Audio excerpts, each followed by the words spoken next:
നമസ്കാരം, നെഥിയാസ്മാജിക്കിൻ്റെ പുതിയൊരു എപ്പിസോഡിലേക്ക് എൻ്റെ എല്ലാ കൂട്ടുകാർക്കും സ്വാഗതം. അപ്പോൾ ഇന്ന് ഞാൻ വന്നിരിക്കുന്നത് ഒരു കുഞ്ഞു വ്ളോഗുമായിട്ടാണ്. ഒരു ക്ഷേത്രത്തിലേക്കാണ് നമ്മളിന്ന് പോകുന്നത്.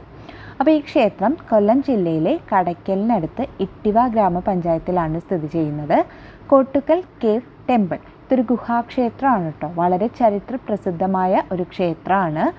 അപ്പോൾ ഈ ക്ഷേത്രത്തിലെ കാഴ്ചകളും അതിൻ്റെ കൂടുതൽ വിശേഷങ്ങളൊക്കെയാണ് ഇന്നത്തെ ഈ ഒരു വീഡിയോയിൽ ഞാൻ ഇൻക്ലൂഡ് ചെയ്തിരിക്കുന്നത്. അപ്പോൾ ഇതിൻ്റെ ആദ്യത്തെ വ്ളോഗാണ്. അപ്പോൾ ഒരുപാട് തെറ്റുകളുണ്ടാകാം. അപ്പോൾ അതൊക്കെ ഒന്ന് ക്ഷമിക്കുക. നിങ്ങളുടെ സജഷൻസൊക്കെ കമൻറ്റ് ബോക്സിൽ അറിയിക്കുക. ഒപ്പം ഈ വീഡിയോ ഇഷ്ടമായാൽ ലൈക്ക് ചെയ്യുക, ഷെയർ ചെയ്യുക. പിന്നെ ചാനൽ സബ്സ്ക്രൈബ് ചെയ്തിട്ടില്ലാത്ത കൂട്ടുകാരുണ്ടെങ്കിൽ ആ സബ്സ്ക്രൈബ് ബട്ടൺ കൂടി ഒന്ന് ക്ലിക്ക് ചെയ്ത് കൊടുക്കുക.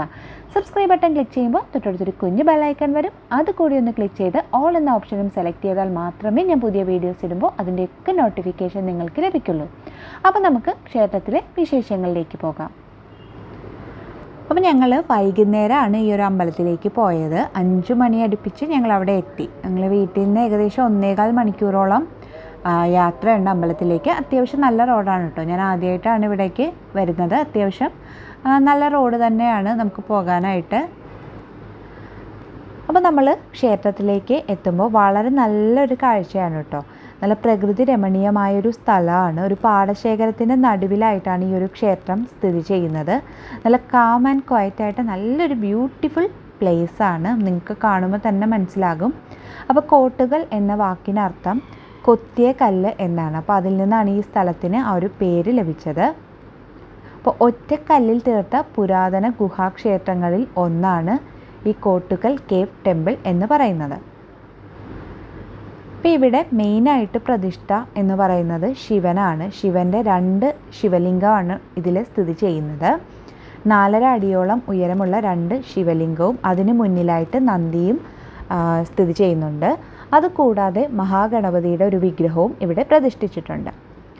പിന്നെയുള്ളത് ഹനുമാൻ്റെ വിഗ്രഹമാണ്. അപ്പോൾ അത് ഹനുമാനാണെന്നും അതുപോലെ തന്നെ ക്ഷേത്രപാലകനാണെന്നും അങ്ങനെ 2 വിശ്വാസവും നിലവിലുണ്ട്. അപ്പോൾ മെയിനായിട്ടും ഇവിടെ ശിവൻ്റെ പ്രതിഷ്ഠയാണ് കോവിലിനുള്ളിൽ സ്ഥിതി ചെയ്യുന്നത്. പിന്നെയുള്ളത് മഹാഗണപതിയും. അതുകൂടാതെ നാഗരുടെ ഒരു പ്രതിഷ്ഠയും പുറത്തായിട്ട് സ്ഥിതി ചെയ്യുന്നുണ്ട്. അപ്പോൾ ഈ അമ്പലം പുരാവസ്തു വകുപ്പിൻ്റെ കീഴിലാണ് കേട്ടോ ഉള്ളത്. ഇപ്പോൾ ആ മതിൽക്കെട്ട് കാണുന്നതിന് ഉള്ളിലുള്ള ആ ഒരു ഭാഗം പുരാവസ്തു വകുപ്പിൻ്റെയും പുറത്തുള്ള ആ കുറച്ച് ഏരിയ ദേവസ്വം ബോർഡിൻ്റെയും കീഴിലാണുള്ളത്.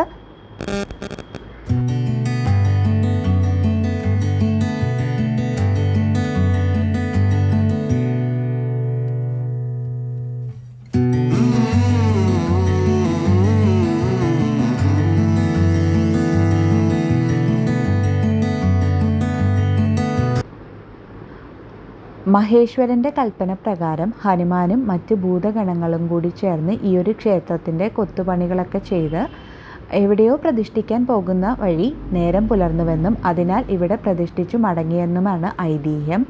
അപ്പോൾ ഈ കൊത്തുപണികൾ പാറ തുരന്നാണ് ഇതിൻ്റെ നിർമ്മാണം നടത്തിയിരിക്കുന്നത്. ഒറ്റക്കല്ല് പാറയാണ് കാണുന്നത്. അപ്പോൾ അത് തുരന്നാണ് ഇതിനുള്ളിലെ പ്രതിഷ്ഠയൊക്കെ നടത്തിയിരിക്കുന്നത്. പിന്നെ നമ്മൾ ഈ പാറയുടെ ഒരു സൈഡിൽ നിന്ന് നോക്കുമ്പോഴേക്കും നമുക്ക് ആന കിടക്കുന്നത് പോലൊരു ഷേപ്പാണ് കേട്ടോ കാണാൻ പറ്റുന്നത്. അത് ഈ വീഡിയോയിൽ എത്രത്തോളം ക്ലിയർ ആണെന്ന് എനിക്കറിയില്ല. അപ്പോൾ ആന പുറംതിരിഞ്ഞ് കിടക്കുന്ന ഒരു ഷേപ്പിലാണ് നമ്മൾ ഇതിൻ്റെ ഒരു വശത്ത് നിന്ന് നോക്കുമ്പോഴേക്കും നമുക്ക് കാണാൻ സാധിക്കുക. അപ്പോൾ എന്തുകൊണ്ടും വളരെയേറെ കൗതുകങ്ങൾ നിറഞ്ഞൊരു ക്ഷേത്രം തന്നെയാണ് കോട്ടുകൽ ഗുഹാക്ഷേത്രം. കുംഭമാസത്തിലെ മഹാശിവരാത്രി ദിനത്തിലാണ് ഇവിടുത്തെ ഉത്സവം. 2 ദിവസത്തെ ഉത്സവമാണ്. അപ്പോൾ നമ്മളുടെ പുരാതന ആർക്കിടെക്ചറിനൊക്കെ ഉത്തമ ഉദാഹരണമാണ് ഈ ഒരു ക്ഷേത്രം.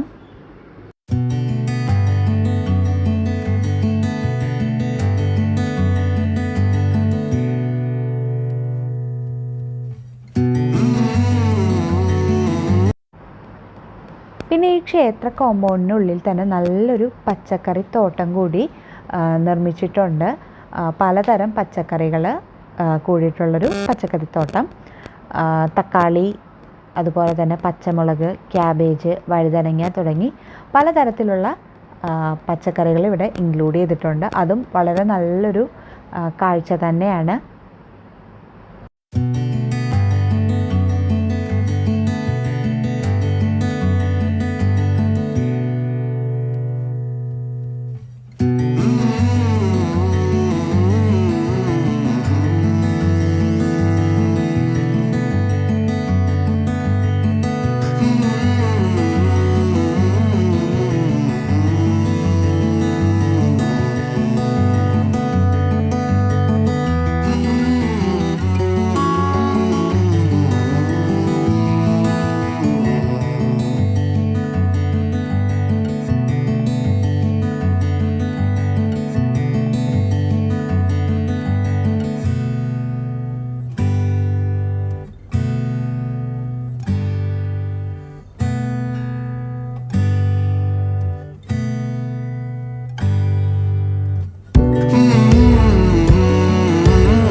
അപ്പോൾ അതാ ഈ ഒരു മതിൽക്കെട്ടിനുള്ളിൽ, അതായത് ആ ക്ഷേത്രം സ്ഥിതി ചെയ്യുന്ന ആ ഒരു ഭാഗം അത്രയും പുരാവസ്തു വകുപ്പിൻ്റെ കീഴിലും ഈ കാണുന്ന ഈ ഒരു ഗ്രൗണ്ട് ദേവസ്വം ബോർഡിൻ്റെ കീഴിലുമാണ് ഉള്ളത്.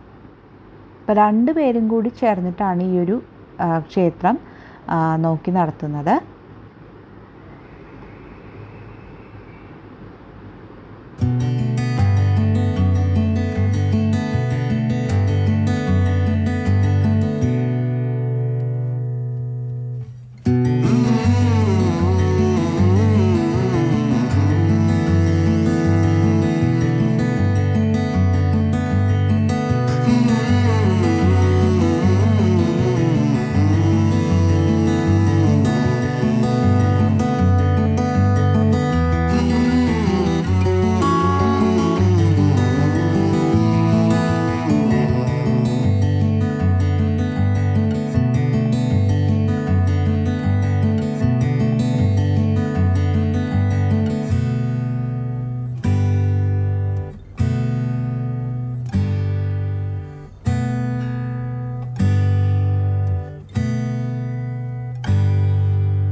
അപ്പോൾ ഈ ഒരു അമ്പലവും ഇവിടുത്തെ കാഴ്ചകളും ഒക്കെ നിങ്ങൾക്ക് ഇഷ്ടമായെന്ന് കരുതുന്നു. അപ്പോൾ ഈ വീഡിയോ നിങ്ങൾക്ക് ഇഷ്ടമായാൽ ലൈക്ക് ചെയ്യുക, ഷെയർ ചെയ്യുക.